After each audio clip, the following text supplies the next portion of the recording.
सुशील sir, हम अगर अपने एग्रो सेक्टर की बात करें तो शुरू से ही भारत उसको लेकर प्रोटेक्टिव रहा है। अभी हमने कृषि मंत्री शिवराज सिंह चौहान की बात भी बताई, किस तरीके से उन्होंने भी कह दिया है कि अपने किसानों के साथ कोई कॉम्प्रोमाइज नहीं होगा। तो अगर उस क्षेत्र की बात करें तो फिर हमारे पास क्या विकल्प हो जाता है? क्या कोई ऐसा कदम नहीं है जो भारत उठा सकता है जवाब देने के लिए?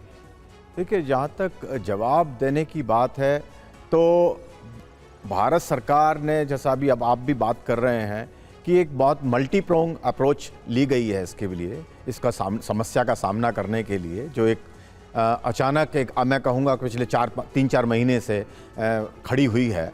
और उसमें है, पहला तो हमारा जो उद्देश्य है कि भाई जो डिप्लोमेटिक बातचीत चल रही है, ये सही है कि हम उनको एक्सप्लेन कर रहे हैं कि भारत एग्रीकल्चर सेक्टर में हमारी क्यों नहीं हम खोल सकते हैं और किस हद तक हम खोल सकते हैं। ये भी नहीं है कि जैसा कि मेरे ख्याल से विदेश मंत्री और प्रधानमंत्री ने भी एक इंडिकेशन दिया था कि कुछ एक्सटेंट तक हम बात कर सकते हैं, लेकिन जिस तरीके की वो डिमांड कर रहे हैं कि पूरी तरह से जीएमओ को आप ले लीजिए या डेयरी सेक्टर को आप खोल दीजिए, जो कि हमारे यहाँ रिलीजियस ग्राउंड पर उसको हम अलाउ नहीं कर सकते हैं, तो वो हमारी रेड लाइन है, उनको एक्सप्लेन किया जा रहा है। लेकिन क्या रूस अमेरिका वार्ता विफल होने का खामियाजा भी भारत को भुगतना पड़ रहा है क्या? क्योंकि सबसे ज्यादा खलिश तो यही है कि हम तेल रूस से खरीद रहे हैं। ये जो 25% का एक्स्ट्रा टैरिफ लगाया गया है हमारे ऊपर, जो पेनल्टी लगाई गई है, इसके पीछे तो वजह यही है। तो क्या खामियाजा हम भुगत रहे हैं उसका? देखिए, ऐसा है कि जो 25% ये ड्यूटी लगाई गई है, ये कह के सेकेंडरी ड्यूटी लगा करके कि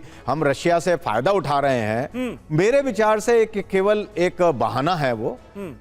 उसका असली उद्देश्य कुछ और है।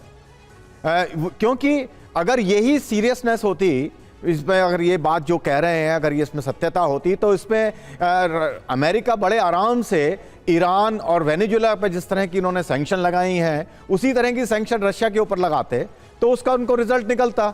लेकिन वो तो किया नहीं है, क्योंकि अगर वो कह रहे हैं कि हम उनकी वार मशीन को सपोर्ट कर रहे हैं, जो इंडिया खरीद रहा है तेल, तो चाइना जो खरीद रहा है या यूरोपियन यूनियन जो खरीद रहा है उनसे तेल, उसका क्या फायदा हो रहा है? उसको वार मशीन में सपोर्ट नहीं हो रहा है उनको। ठीक है, तो उनका उद्देश्य मेरे विचार से, कह रहे हैं कि हम सेकेंडरी सैंक्शन लगा करके हम ये कर रहे हैं, लेकिन इसका उद्देश्य वो नहीं है। ये केवल इनकी कुछ और वजह है, जो मेरे ख्याल से हमारी डिप्लोमेटिकली जो बातचीत चल रही है उसमें उसका सॉल्यूशन मेरे विचार से आएगा, लेकिन समय लगेगा।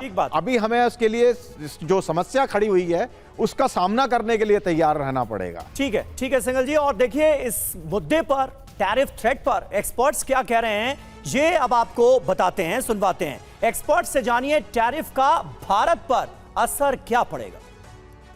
तो इसीलिए बहुत ज़रूरी है कि हमेशा पॉलिसीज सिंप्लीफाई हो, उसका इंटरप्रिटेशन सिंपल हो, उसका कैलकुलेशन, उसका जो अगर मैं कहूँ कि टैक्स कंपोनेंट है वो बिल्कुल सिंप्लीफाई हो। अगर सिंपल सिस्टम है तो इंडस्ट्री का पूरा दिमाग रहेगा बाज़ार को बनाने में, प्रोडक्ट को बनाने में, उससे इकोनॉमी को फ़ायदा होगा। और सबसे बड़ा फ़ायदा हिंदुस्तान को क्या चाहिए? एम्प्लॉयमेंट को लेकर। तो जब हमारे यहाँ पे मार्केट बढ़ेगा, कंजम्पशन बढ़ेगा, ये जो इफेक्ट है मोदी 2.0, जो उससे डिमांड बूस्ट होगी, कंजम्पशन बूस्ट होगा और इकोनॉमी को भी बहुत बढ़िया बूस्ट मिलेगा।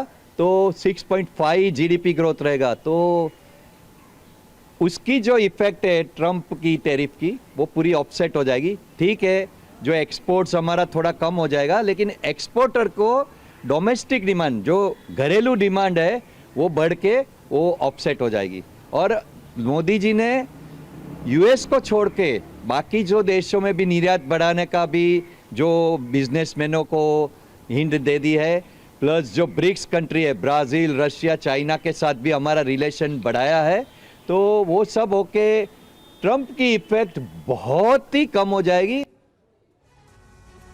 तो पीएम मोदी स्वदेशी पर जोर देते हैं, एक्सपर्ट भी यही सुझाव दे रहे हैं। अब ये समझने की कोशिश करते हैं कि स्वदेशी ही क्यों ऑप्शन है। स्टार्टअप्स की बात करें तो अर्थव्यवस्था में योगदान, जीडीपी में हिस्सेदारी $140 बिलियन है। इसके अलावा जीडीपी में हिस्सेदारी 4% है। आगे बढ़ते हुए आपको बताते हैं कि मेक इन इंडिया से क्या मिला। दुनिया को करीब 60% वैक्सीन आपूर्ति हुई है। इतना ही नहीं, मेक इन इंडिया से दुनिया में हर दूसरी वैक्सीन भारत में ही तैयार हुई थी। और आपको याद होगा किस तरीके से भारत ने अन्य देशों की मदद की। देश में बनी 102 वंदे भारत ट्रेन, ये भी हमें समझना होगा। इसके अलावा 2023 से 24 में रक्षा उत्पादन 1.2 लाख करोड़ पहुंचा है।